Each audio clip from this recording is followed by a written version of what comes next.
اپنی دکان میں موبائلوں سے دل بہلاتے یہ دکاندار منتظر ہیں کہ کب بجلی آئے اور وہ اپنا اصل کام شروع کریں۔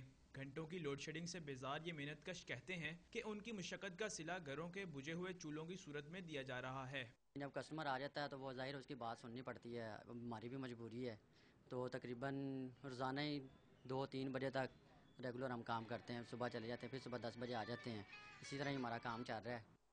ان دکانداروں کا کہنا ہے کہ گاہک کو اس سے کوئی غرض نہیں کہ بجلی آتی ہے یا نہیں، اسے تو اپنے کام سے مطلب ہے۔